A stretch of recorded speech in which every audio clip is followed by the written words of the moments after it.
What's up, fellas? This is JD with Tennis Power.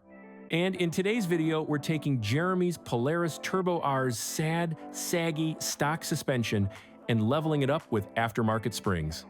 Harness in, because you're not going to want to miss the ups and downs of this install. Before we can even start the install, I need to find a local store that sells spring compressors.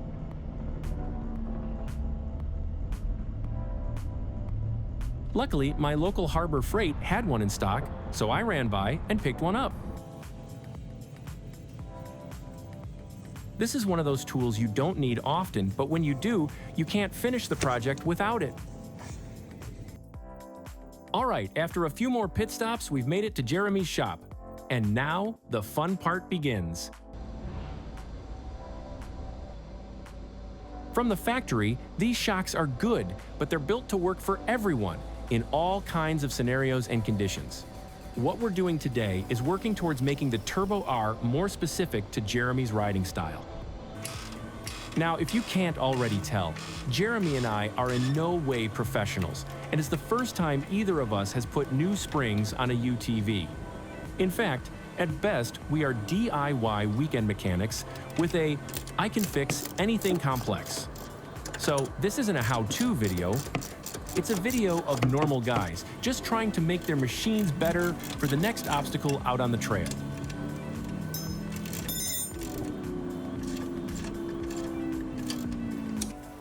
With the rear shocks removed from the machine, we now get to my favorite part of the install: opening up and unpacking the new springs.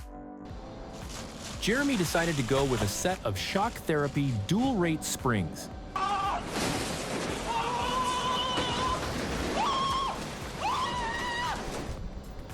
In my opinion, Shock Therapy seems to be an industry leader validated by strong partnerships with long-standing off-road companies like Fox.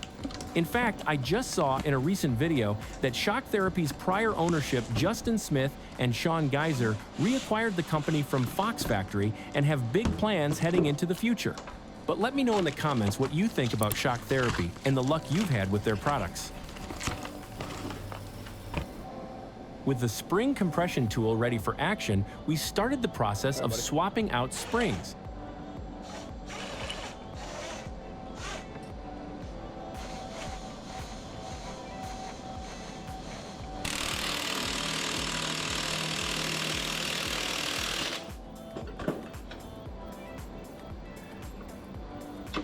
Here we go, flathead. There you go.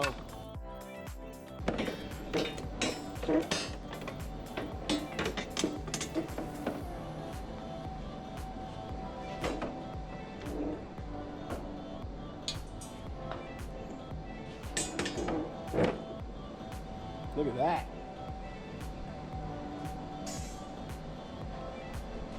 With the stock springs off, I took a second to look at the difference between the two sets.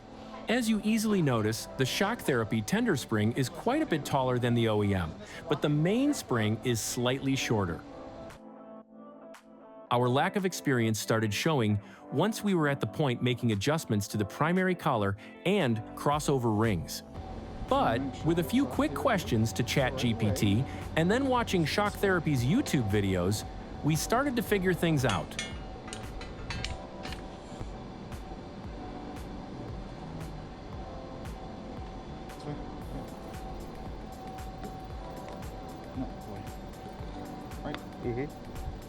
That way.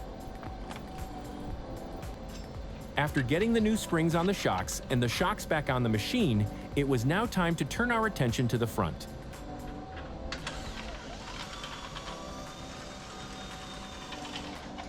From everything we looked into beforehand, the front shocks were said to be more difficult to remove. Well, we definitely can confirm that to be accurate, but it wasn't as bad as I thought it was going to be. What makes the front a little harder comes down to three things. First, the top bolt has limited space for hands and tools. Then, once it is unbolted, there's not a lot of wiggle room to help position the shock to come out of the wheel well. Secondly, you need to disconnect the sway bar link, which we found not to be hard, but just another step you can't forget. Lastly, and probably the most difficult part, was getting the shock fork off the A-arm. It's not an easy task, due to the limited space you have to work with and having to position the shock just right to make it over the A-arm. But once you have the shocks out, swapping the old springs with the new springs is very similar to the rear. There you go. Yeah.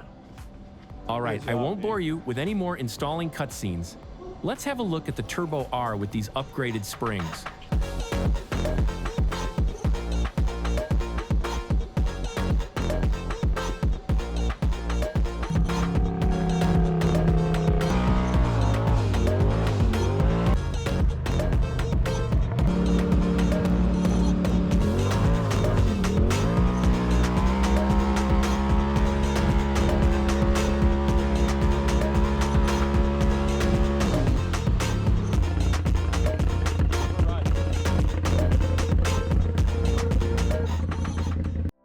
Well, that's going to wrap it up for this video.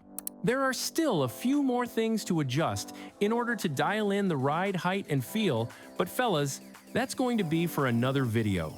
Quick shout out to Jeremy for letting us wrench on his machine, and big thanks to all of you who support the channel.